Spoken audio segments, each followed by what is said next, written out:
Ces 2 dernières années nous ont amenés à des situations assez curieuses, à des situations assez bizarres, à des comportements assez incompréhensibles, non seulement de la part de ceux qui nous dirigent, nos élites, euh, ou du moins euh, ceux qui ont volé le pouvoir légitime du peuple, le pouvoir légitime démocratique du peuple, ceux qui ont usurpé la force légitime de l'État, qui ne travaillent pourtant pas euh, la plupart du temps pour l'intérêt du peuple, qui travaillent la plupart du temps contre l'intérêt du peuple.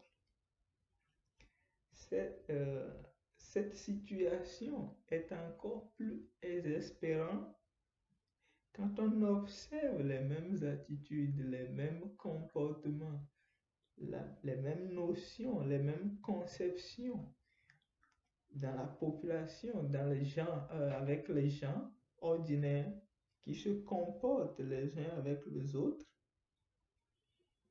de façon presque dangereuse, en fait.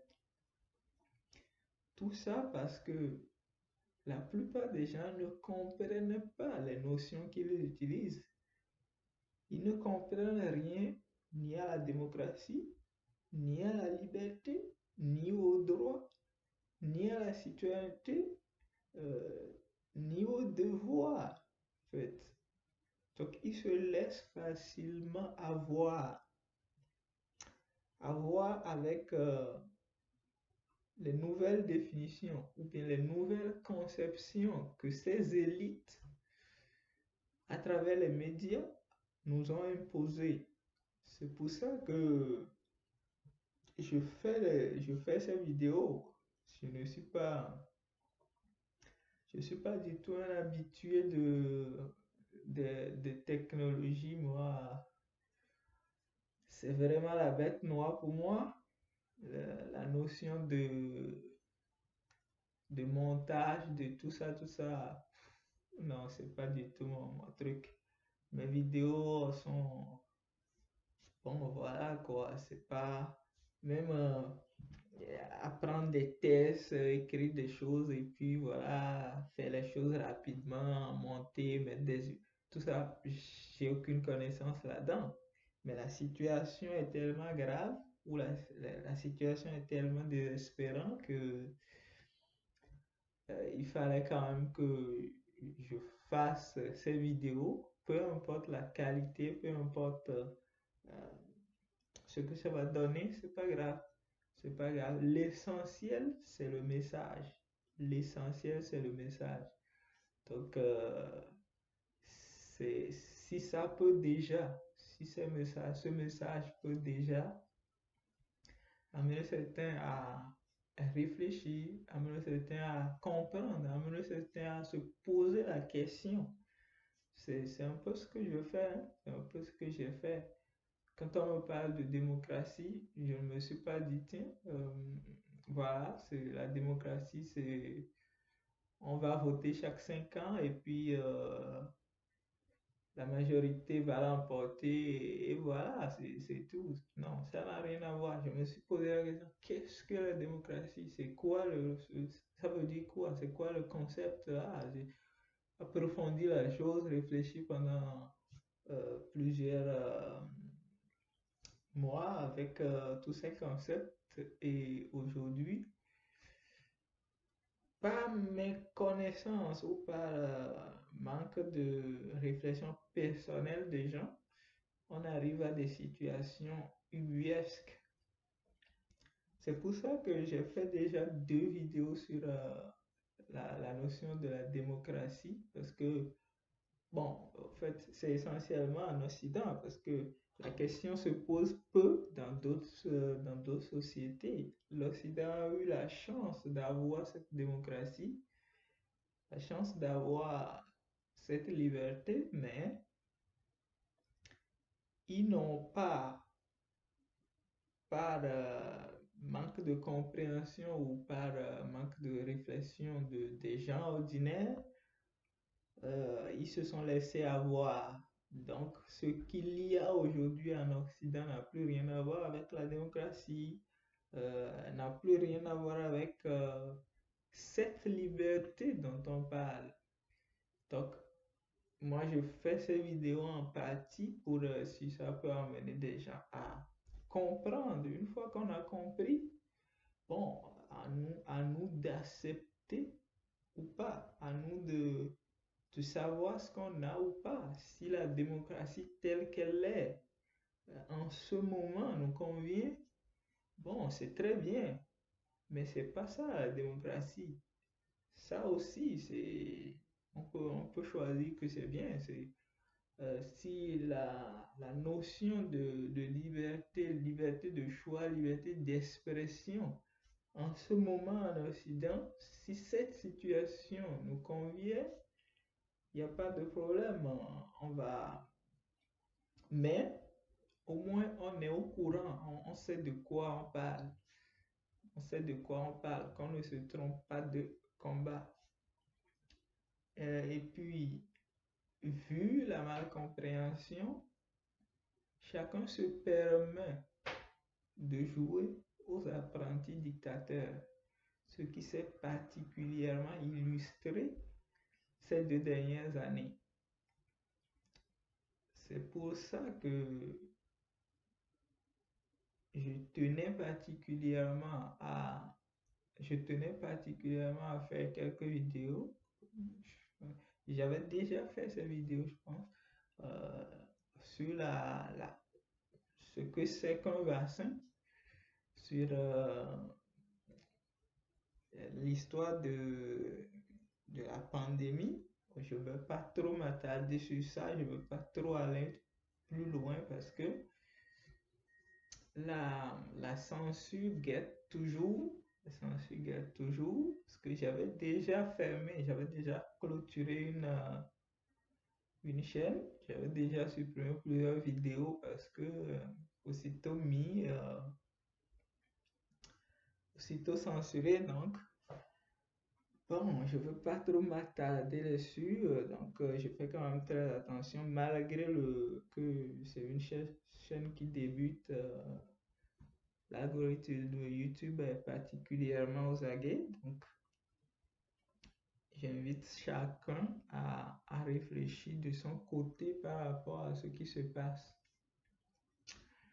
Sinon, pour définir la liberté, au fait, qu'est-ce que c'est que cette notion de liberté? Des gens confondent la liberté avec le droit, ce qui n'a rien à voir. Le droit n'a rien à voir avec la liberté. La liberté, c'est simplement le fait qu'un individu soit libre de ses choix, au fait, que l'individu puisse faire tous les choix qu'il veut sans conséquences imposées par autrui.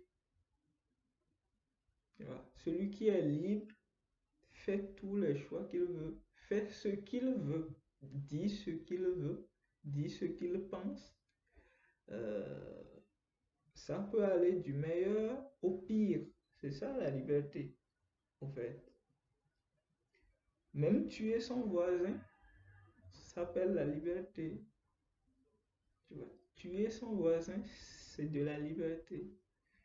C'est pour ça que dans une de mes précédentes vidéos qui probablement a mené à la fermeture de la chaîne, je disais que dans les pays où il y a de la dictature, la vraie dictature,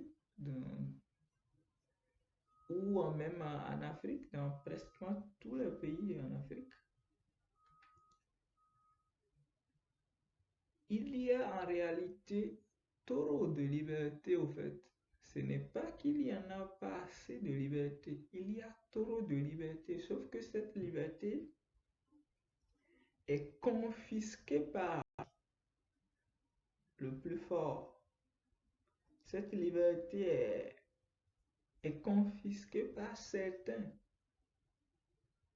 Bon, en particulier dans les pays où il y a de la dictature, mais dans les pays africains, quand on ne parle pas de pouvoir politique, il n'y a pas vraiment de confiscation. La plupart des gens disent ce qu'ils pensent, font ce qu'ils veulent, et c'est justement ça le problème en fait. Dans ces pays, il n'y a pas de sécurité. C'est des pays hautement dangereuses, parce qu'il n'y a pas de sécurité. Justement parce que la liberté n'est pas régulée, en fait. Il y a une trop grande liberté qui n'est pas régulée. Donc, quand les gens arrivent en Occident, découvrent une société très sécuritaire, ils se targuent de vivre dans une société de liberté. Alors que non, c'est pas vrai. La liberté est dans les sociétés d'où ils viennent, en fait. Dans d'autres sociétés. Ici, ils ont su trouver un équilibre entre sécurité et liberté. Parce qu'en réalité, chaque fois que votre liberté est absolue, la sécurité de vos voisins est nulle. Puisque vous pouvez vous donner la liberté de tuer vos voisins si vous voulez. Vous pouvez vous autoriser à voler le voisin si vous voulez. Vous pouvez vous autoriser à violer la femme ou les filles du voisin si vous voulez. Donc, la liberté en réalité dangereuse. En fait, la liberté absolue, en fait, est très dangereuse. Quand on abandonne certains parties de nos libertés, c'est pour gagner en sécurité, puisque le voisin, lui aussi, a cette notion de liberté, se donne ce droit-là, se donne cette liberté de, pas le droit, mais cette liberté de faire ce qu'il veut, ce qui nous amène chacun de nous à ne plus être en sécurité. Donc, étant donné que nous avons tous besoin de vivre en sécurité, nous avons volontairement renoncé à certaines parties de nos droits pour s'assurer que le voisin ne se permettrait pas ces droits-là, ou cette liberté-là plutôt, et ce qui nous confère en tant que société une sécurité. Une fois qu'on a compris ça, les sociétés les plus sécuritaires, en réalité, sont les sociétés les plus régulées, où le droit, la liberté est le plus encadrée pour que ça ne déborde pas. Tout ce qui pourra nuire à autrui est évacué. Tu vois? La liberté devient une question très, très conditionnelle au fait que ça ne nuit pas à autrui, au fait. Donc, à partir de là, on va définir, ou du moins, on va avoir le rapport qu'il y a entre droit, liberté et devoir dans la deuxième partie de cette vidéo.